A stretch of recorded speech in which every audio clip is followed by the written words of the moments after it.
अगर मैं आपसे पूछूं इस दुनिया में सबसे मिस्टीरियस जगह कौन सी है, तो आपके मन में बर्मुडा ट्रायंगल, एरिया 51 या और भी ऐसी ही जगह आपके दिमाग में आएगी। लेकिन इजिप्ट के ये पिरामिड्स अपने आप में ही बहुत ज़्यादा मिस्टीरियस है। आज से करीब 4500 साल पहले इजिप्ट के फेरोज यहाँ राज करते थे। ये लोग अपने समय में बहुत ही सुंदर कलाकृतियों का निर्माण किए थे, लेकिन इन कलाकृतियों के साथ साथ ये कई रहस्यों को भी अपने पीछे छोड़ गए। उनमें से सबसे बड़ा रहस्य ये है कि इतने विशाल पिरामिड जैसे स्ट्रक्चर को सिर्फ और सिर्फ 20 साल के अंदर अंदर ये ऐसे कैसे बिल्ड कर लिए। क्या इन पिरामिड्स को अकेले इंसानों ने ही बनाया है या फिर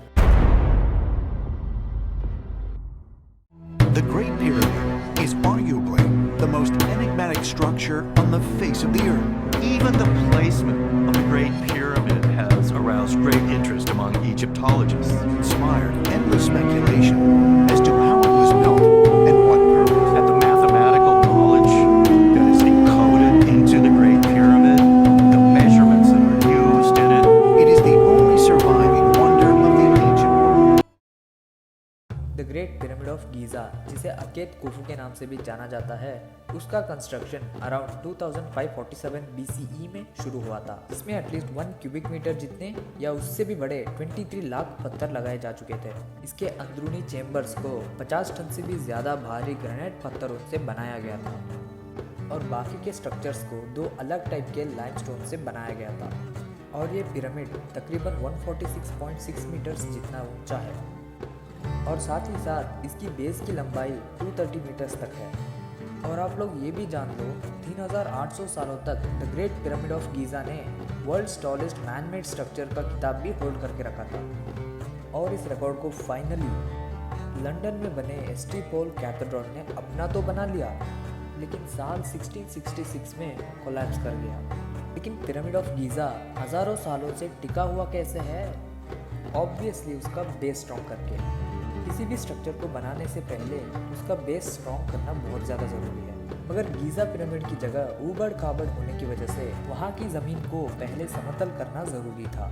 ऐसे प्रॉब्लम्स को सॉल्व करने के लिए इजिप्शियंस इसका इस्तेमाल करते थे। इस टूल को सिर्फ ज़मीन के ऊपर खड़ा करना होता है। अगर ज़मीन समतल हुई तो सेंटर में रहने वाला ये हैवी पॉइंटर सेंटर में बनी इस लाइन के साथ कोइंसाइड करेगा। इसी टूल की मदद से इजिप्शियंस ने पहले ज़मीन को समतल बनाया। ये पिरामिड हमारे अर्थ के चारों दिशाओं से काफ़ी एक्यूरेटली अलाइंड है, लेकिन उस ज़माने में तो कंपास था ही नहीं, तो इतना एक्यूरेटली पिरामिड को अलाइन कैसे किया गया? कई रिसर्चर्स का ये कहना है इजिप्शियंस एस्ट्रोनॉमी को जानते थे, तो इन्होंने नॉर्थर्न पोल स्टार की मदद से ये आइडेंटिफाई किया होगा कि अर्थ का नॉर्थ पोल आखिर किस तरफ है। ज़मीन समतल बन चुकी है और डायरेक्शंस को भी मार्क कर लिया गया है।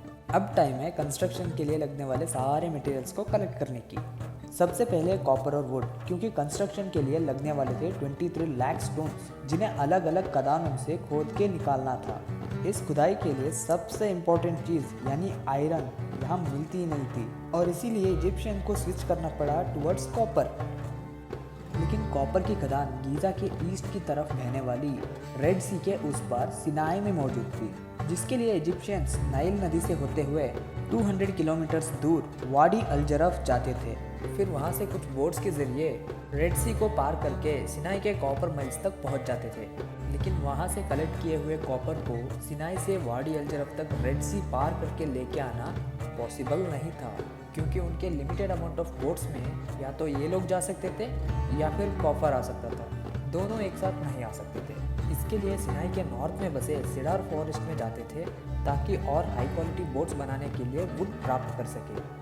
फाइनली जब बोट्स को बनाने के बाद सिनाई से वाडी अल जरफ लौट आते थे और वहीं पर अपनी बोट्स को डिसमेंटल करके उसे छिपा देते थे ताकि कंस्ट्रक्शन साइट्स तक सामान पहुंचाकर वापस आने तक वाडी अल जरफ में पड़ी बोट्स में से कोई भी लकड़ियों को ना चुरा ले। ये लोग ऐसा इसलिए करते थे क्योंकि इजिप्ट जैसे बड़े रेगिस्तान में पत्थर तो आसानी से मिल जाते हैं, मगर पेड़ नहीं। वहाँ लकड़ियाँ सोने से कम कीमती नहीं होती। गीज़ा पिरामिड के कंस्ट्रक्शन में 3 तरीके के पत्थरों को इस्तेमाल किया गया था। इंटीरियर के लिए ग्रेनाइट, बाकी के स्ट्रक्चर्स के लिए येलो लाइमस्टोन और सबसे बाहर वाइट लाइमस्टोन को यूज़ किया गया। इन तीनों पत्थरों में से येलो लाइमस्टोन को ईजिली प्राप्त किया जा सकता था क्योंकि उसका खदान गीज़ा से ज़्यादा दूर नहीं था और शायद इसीलिए येलो लाइमस्टोन को ज़्यादा इस्तेमाल किया गया है पिरामिड बनाने में। लेकिन वाइट लाइमस्टोन की खदान कंस्ट्रक्शन एरिया से 20 to 25 किलोमीटर और ग्रेनाइट की खदान 800 किलोमीटर जितना दूर था। जब वहाँ से पत्थर आ जाते थे तो उनको कॉपर टूल की मदद से शेप में लाया जाता था और उन पत्थरों के पाउडर्स को मिलाकर सीमेंट के रूप में इस्तेमाल किया जाता था। अब पिरामिड बनाने के लिए जो भी कंस्ट्रक्शन मटेरियल्स की ज़रूरत थी वो तो हमें मिल चुके हैं, तो फिर कंस्ट्रक्शन के काम को चलिए शुरू करते हैं। खुफू के उन वर्कर्स को या इंजीनियर्स को ये ऑलरेडी पता था कई टन भारी पत्थरों को उठाकर अपनी अपनी जगह फिट करना इतना आसान नहीं होने वाला। इसीलिए उन्होंने एक रैंप सिस्टम का इस्तेमाल किया जिसमें 3 अलग अलग टाइप के रैम्प्स को इस्तेमाल किया गया। पिरामिड के बेस को स्ट्रॉन्ग बनाने के लिए स्ट्रॉन्ग पत्थरों का इस्तेमाल किया जाने वाला था।